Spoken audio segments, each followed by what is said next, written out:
Donc, petite vidéo pour parler d'applications linéaires. C'est parti. Donc je vais prendre E un espace vectoriel.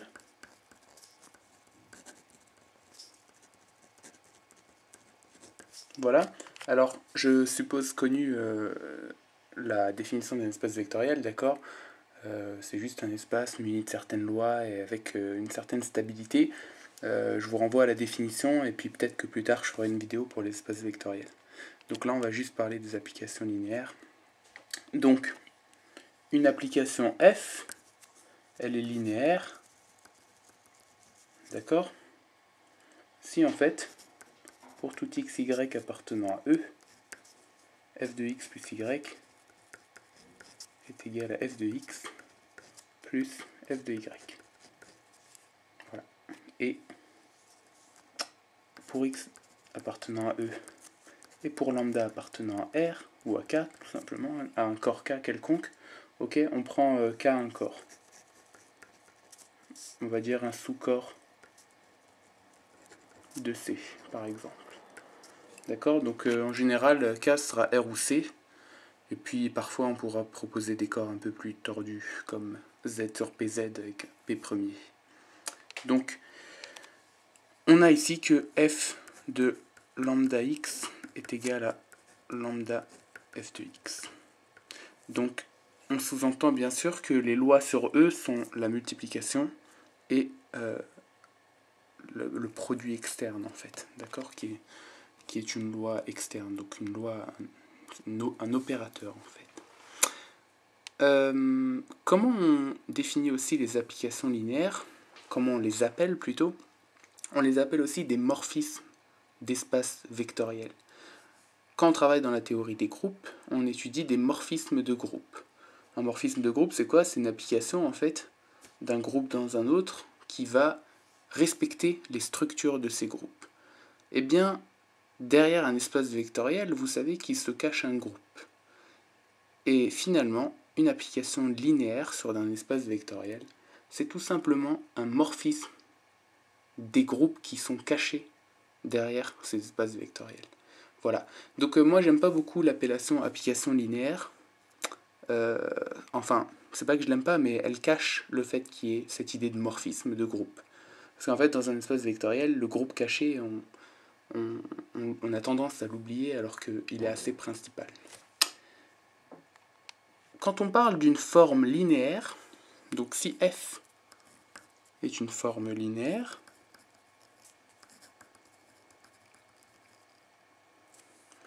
ça veut dire que pour tout x, f de x appartient à k. Voilà, c'est juste ça.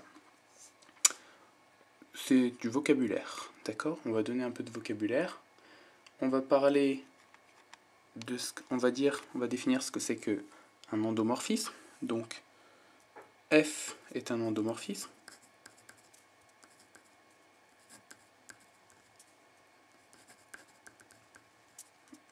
Si et seulement si f est une application de E dans E. Alors, ici, on parle de f qui est linéaire. En fait, on prend E et f en fait. Donc du coup, ce sont des espaces vectoriels, d'accord? Ce sont des K espaces vectoriels. Et f, ici, on va la supposer de E dans f, d'accord? Deux espaces vectoriels quelconques, et on définit ce que c'est qu'une application linéaire. Il faut que f respecte ces deux propriétés. On peut aussi l'écrire f de lambda x plus y est égal à lambda f de x plus f de y. C'est une seconde façon. Celle-ci résume finalement les deux. Donc un endomorphisme, c'est juste si en fait l'espace d'arrivée est égal à l'espace de départ.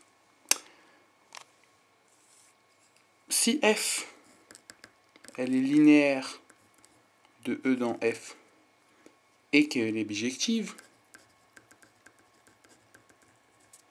d'accord, alors f est un isomorphisme.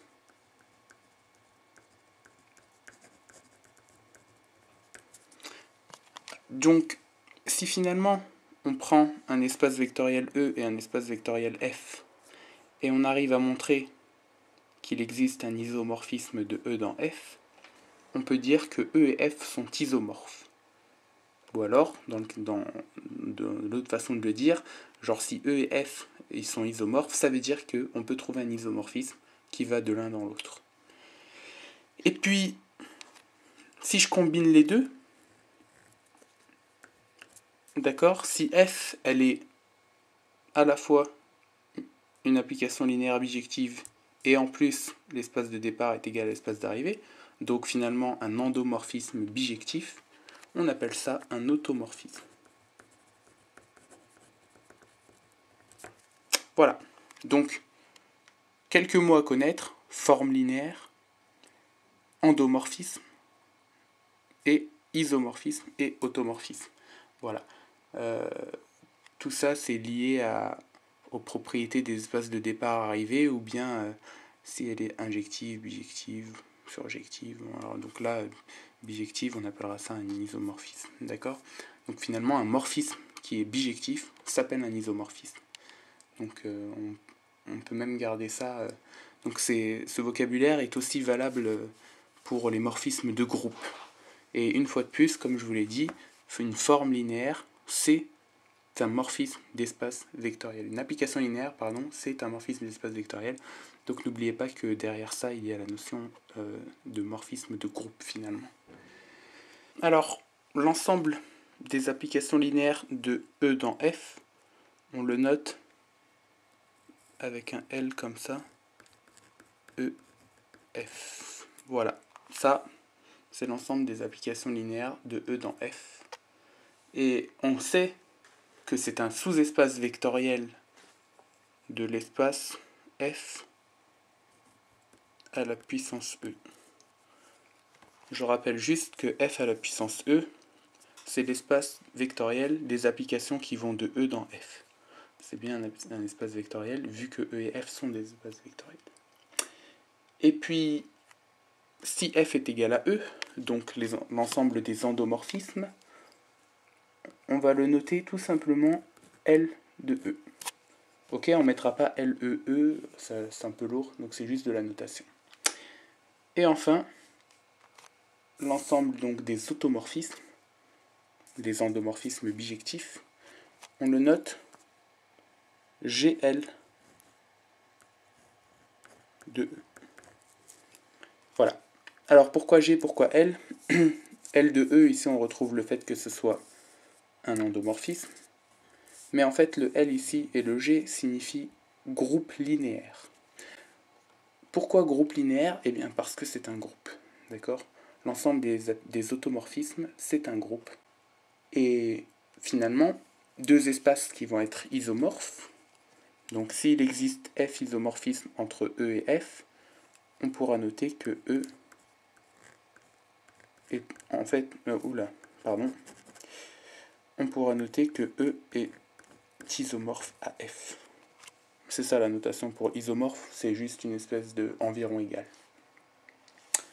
Alors, on s'intéresse à des sous-espaces dans ces espaces vectoriels et ces applications linéaires. Le premier, c'est l'image. Donc, im de F, c'est quoi? C'est égal à l'ensemble des Y appartenant à F, tel que il existe X appartenant à E, tel que F de X est égal à Y. Voilà. Ça, c'est l'espace image pour une application linéaire F, et on sait que c'est un sous-espace vectoriel de l'espace d'arrivée. C'est l'image, donc c'est à l'arrivée. Et on peut facilement vérifier que c'est un espace vectoriel, comme sous-espace vectoriel de grand F. Et puis, un autre ensemble très intéressant, qu'on appelle le noyau et qu'on note ker de F, qui est tout simplement l'ensemble des x appartenant à E, tel que f de x est égal à 0. on prend nos x dans E, et du coup, ce truc-là, c'est un sous-espace vectoriel de l'espace de départ, donc E. Donc en fait, on regarde les trucs qui annulent F, en fait. D'accord? Le noyau, c'est le bail, l'ensemble des x qui vont annuler F. D'accord? Et il y a un truc qui est super cool, c'est que quand le noyau d'une application linéaire, il est réduit à 0, on sait que l'application, elle va être injective.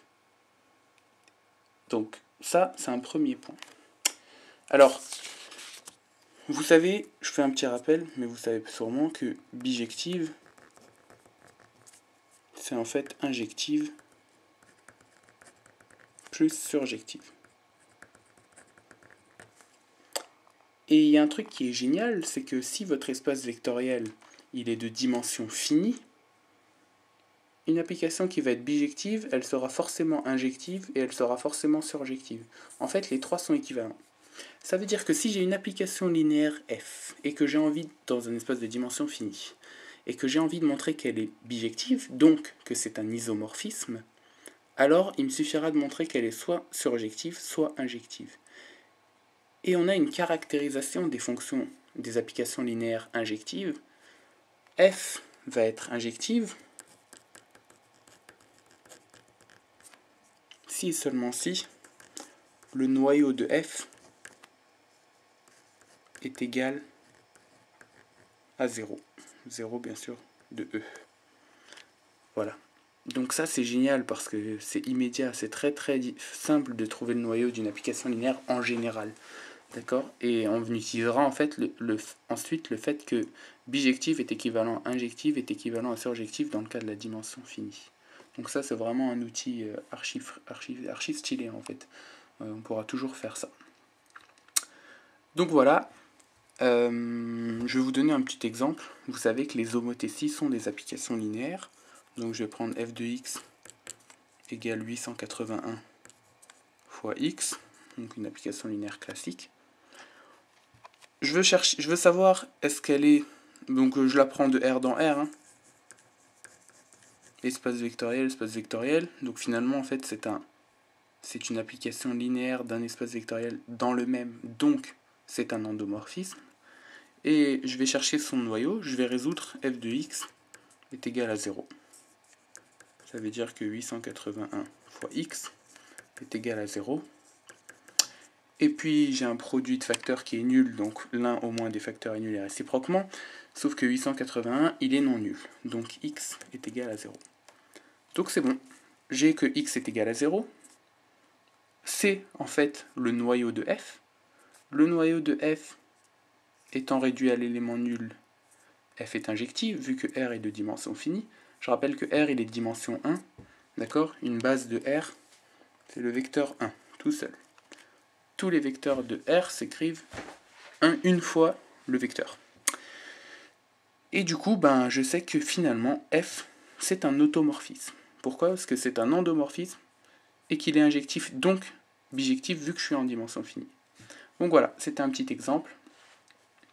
La vidéo suivante portera sur les matrices d'applications linéaires.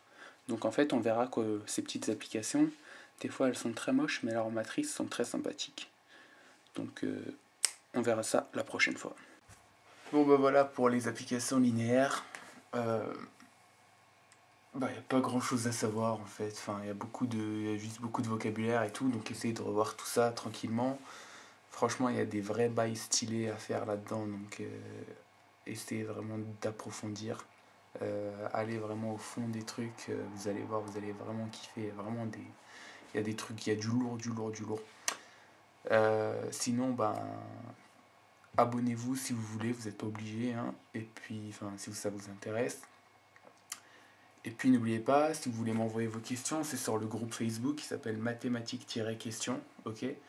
Donc c'est là-dessus que vous me posez vos questions, vous les envoyez, moi je vous réponds par une petite vidéo. Et puis petite dédicace à mes potos parce qu'ils m'ont envoyé des petits messages marrants, donc merci, hein. Max, Diamant, pour vos petites conneries, tout ça. Franchement ça fait plaisir et puis j'espère que pour les autres que ça vous apportera. continuez à me tailler sur le fait qu'il faut pas accepter de ne pas comprendre. C'était vraiment des bâtards, les mecs. Et puis n'oubliez pas, les maths, c'est pas une matière, c'est un mode de vie. À bientôt.